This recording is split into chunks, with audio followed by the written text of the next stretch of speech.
देखिए, सबसे पुराना जो दस्तावेज है, जो पुराना दस्तावेज है या पहले का जो समय है ना, पहले का जो समय है, वह समय में जो है ऑनलाइन ऑनलाइन का कोई प्रचलन तो था नहीं। जितने जमीन के कागजात थे वो सभी जो है ना, वो ऑफलाइन ही थे। यानी एक रजिस्टर में मेंशन हो या कागज के तौर पे सारा इंफॉर्मेशन रखना हो, कार्यालय में रखा जाता था, लोग उसका कार्यालय से नकल प्राप्त करते थे और आज भी वही कर रहे हैं। कोर्ट में जो है ऑनलाइन खतियान का मान्यता क्यों नहीं दिया जाता, ये सबसे बड़ा सवाल है। यानी जो डिजिटल कॉपी है उसका कोर्ट में मान्यता नहीं दिया जाता है। कारण क्यों है, क्यों ऐसा किया जाता है? तो देखें, जो डिजिटल कॉपी होता है वो वेरीफाइड नहीं होता है कार्यालय से। आप जो है देखते हैं, निकाल लेते हैं, हो सकता है कि उसमें किसी प्रकार का कोई त्रुटि हो या उसको एडिट कर दिया गया हो। उस दस्तावेज को जो है एडिट करके प्रिंट करके मान लेते हैं कि आपका जो है एक तरह से आप खतियान निकालना चाहते हैं, आप वैसा ही दस्तावेज जो है बनाकर और जो है उसको आप सबूत के तौर पे दे दिए, तो ये तो गलत हो जाएगा। या इसलिए कि मतलब कोई उसमें कुछ चेंजेज जो है नहीं कर सके, तो इसीलिए जो है इसको वेरीफाइड करके जो है, जो कॉपी कार्यालय से, जो कॉपी हो सकता है कार्यालय से भी सारा कुछ ऑनलाइन भविष्य में निकाल कर दे दिया जाए, उसको वेरीफाई करके दे दिया जाए। लेकिन यानी अगर वहां से वो निकला हुआ है तो वो ओरिजिनल माना जाएगा, और आप निकाले हैं तो वो जो है ओरिजिनल नहीं माना जाएगा, और वो कोर्ट में उसका मान्यता भी नहीं है। आप सबूत के तौर पे कोर्ट में उसको पेश नहीं कर सकते हैं कि जमीन का खतियान है। सवाल है, सर क्या ऑनलाइन खतियान का न्यायालय में मान्यता है? तो ऑनलाइन खतियान का मान्यता जो है यहाँ पर तब है जब उसको कार्यालय से वेरीफाई करके आपको प्राप्त होगा, तब मान्यता है। चूंकि ऑनलाइन से प्राप्त दस्तावेज में टिप्पणी में लिखा होता है कि न्यायालय में प्रस्तुत नहीं किया जा सकता। बिल्कुल, देखें, डाटा तो वहां से भी आपको प्रिंट करके हो सकता है ऑनलाइन जो है इंफॉर्मेशन देख कर दे दिया जाए, ठीक है, या ऑफलाइन जो है उसको भी निकाल कर दे दिया जाता है। लेकिन बट वो कार्यालय से सारा जो है वेरीफाई किया हुआ है, तो किसी प्रकार का दिक्कत नहीं है। तो इसीलिए उस पर लिखा हुआ होता है नीचे में कि आप ऑनलाइन जो आपका दस्तावेज है उसको आप कोर्ट में प्रस्तुत नहीं कर सकते हैं। लेकिन भविष्य में आपको ये देखने को मिलेगा कि जितने सारे एक तरह से इंफॉर्मेशन है सभी सिर्फ ऑनलाइन ही अवेलेबल हैं। सवाल है सर हमारे परदादा का जमीन है जिसका 4 हिस्सा है और मेरा 1 हिस्सा बनता है, और कागज भी है, मगर मेरे 1 हिस्से के कागज पर मेरे दादा के भाई का नाम भी लिख दिया है। अब मेरा जो है यहाँ पर दियाद बोलता है कि उस 1 हिस्से में मेरे पापा का भी हिस्सा है, क्या करें सर?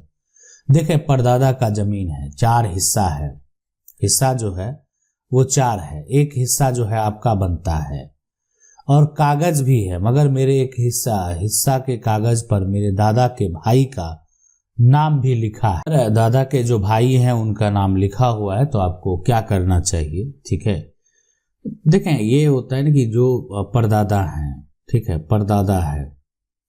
परदादा और आपके जो और दूसरे कोई दादा होंगे, दोनों का जमीन अलग अलग है, समान है, जो जमीन सबको प्राप्त है वो समान है, और जो पूर्वज का खतियान है, मान लेते हैं जो अंग्रेज के समय का खतियान है, उसके हिसाब से ही सारा तैयार किया गया है, और सबका जो है जमीन का जो प्लॉट है वो सही है, बराबर है, इक्वल है। इसलिए कि जितने भी उत्तराधिकारी हैं वो तो उसका हक रखते हैं, इसलिए कि संपत्ति में सबका समान हक है। तो अगर ऐसा है कि जो परदादा का नाम आया और जो उनके भाई हैं उनका नाम जो है नहीं आया है, तो उनका हक होगा, इसलिए कि सुधार के बाद हक होगा। अभी ठीक है, अभी आपके नाम से है तो आप दावा कर सकते हैं, लेकिन कानूनी तौर पे उनका हक होगा अगर ये जो प्रॉपर्टी है ये आपको पूर्वज से प्राप्त है। तो सवाल है कि सर मेरी दादी को गुजरे जाने के बाद मेरे दादाजी 5 बेटों में कुछ जो है जमीन बराबर रजिस्टर कर दिए, लेकिन जो मेरा फादर को दिया गया सिर्फ वह जमीन दादी के नाम पे थी। अब चारों भाई उस जमीन पर अपना हिस्सा मांग रहे हैं, क्या करें, प्लीज रिप्लाई करें। देखें, सीधी सी बात है, कानूनी तरीका से जो दादी है ना, और जो दादा हैं, ठीक है, तो अगर कोई संपत्ति मान लेते हैं दादी के नाम से है, अब दादी गुजर गए हैं, दादाजी ऐसा कर दिए, दादा अगर जीवित हैं, तो फिर अगर ऐसा कोई दावा कर रहा है भाई, तो उस केस में यहाँ पर जो है दादा से भी आप उसको रजिस्टर करवा सकते हैं, सेल डीड तैयार करवा सकते हैं। इस तरीके से आप जो है ले सकते हैं। वो अर्जी संपत्ति है अगर, इसलिए कि तो आप जो है हक प्राप्त कर सकते हैं। तो ये हो गया कि अगर आप जो दादा हैं तो। लेकिन अगर दादा दादी दोनों इस दुनिया में नहीं है तो कानूनी तौर पे उनका जितना संपत्ति है वो बराबर का हक होगा। तो अगर कोई जो 5 बेटे हैं और वो उनको जो भी हिस्सा प्राप्त हो चुका है उसमें भी आप हक का दावा कर सकते हैं और कानूनी तौर पे हक भी प्राप्त कर सकते हैं। सवाल है सर, एक खतियान है जिसका नंबर है 39 और खतियान में नाम है रामदयाल को, लेकिन अभी खतियान का पूरा जमीन मेरे दादा गणपति महतो के नाम से दिखा रहा है। म्यूटेशन केस नॉट फाउंड बता रहा है। देखें, ये तो अच्छी बात है, म्यूटेशन केस अगर नॉट फाउंड है तो इसका मतलब है आपका जमीन पर जो है किसी के द्वारा जो है म्यूटेशन नहीं करवाया गया है। मतलब आप अगर किसी को बेचेंगे और वो म्यूटेशन के लिए अप्लाई करेगा तो म्यूटेशन केस नॉट फाउंड है जो है यहाँ पर म्यूटेशन केस फाउंड आता है। लेकिन अगर आपका म्यूटेशन केस नॉट फाउंड है तो इसका मतलब है कि आपको किसी प्रकार का कोई दिक्कत नहीं है और आपका जमीन बेचा भी नहीं गया है। सवाल है सर, मेरे पास 1967 का रजिस्ट्री है, दाखिल खारिज भी हो गया है, ऑफलाइन रसीद भी कटा है, अब ऑनलाइन रसीद जो है कट रहा है, क्या उसका जो है मान्यता होगा कि नहीं होगा? ठीक है, देखें, अगर 1967 का आपका रजिस्ट्री है, ठीक है, दाखिल खारिज अगर हो गया, दाखिल खारिज जो है ना, अगर वो हो गया है तो कोई दिक्कत नहीं, अच्छी बात है, दाखिल खारिज आपने करा लिया। और अब जो है ऑनलाइन जो रसीद है भी अगर मान लेते हैं आप कटा लिए तो मान्यता जो है, देखें बराबर है दोनों का। आप ऑफलाइन जो है, ऑफलाइन भी देखें, ऑनलाइन अगर आप कटाते हैं तो अभी बहुत सारे राज्य में क्या जो अगर सिस्टम को देखा जाए तो क्या होता है कि अगर ऑनलाइन कटाते हैं तो जो कार्यालय है वो उनको तभी पता चलता है जब वो ऑनलाइन चेक करते हैं। लेकिन जब ऑफलाइन आप कटाते हैं तो समय समय पर जो है, और रजिस्टर में तो मेंशन होता ही है, साथ में उसको अपडेट करना पड़ता है ताकि जो रजिस्टर कोई अगर ऑफलाइन कटा लिया तो वो ऑनलाइन में भी अपडेट हो। ठीक है, तो रही बात मान्यता का, तो मान्यता बिल्कुल होता है, आप कोई कटा लें, ऑनलाइन कटा लें, ऑफलाइन कटा लें, दोनों का मान्यता होता है। सवाल है सर, 1968 और 1971 का क्या वाला है? 2 भाई के नाम से 1972 में रजिस्टर 2 बन गया, एक भाई के नाम से एक भाई का नाम जो है छूट गया रजिस्टर 2 में, और रजिस्टर भी नहीं जो है यहाँ पर लिखा है 1980-81 की रसीद भी कट रहा है। अब हम क्या करें सर, हम जो है कहाँ जाएं?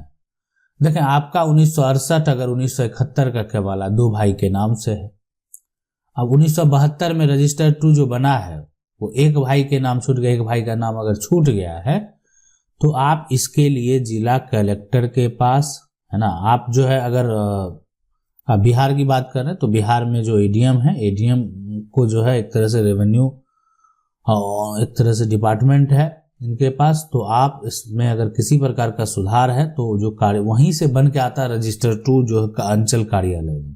ठीक है, तो आप जो है रजिस्टर जो 2 है ना, उसमें पहले सुधार करवा लें।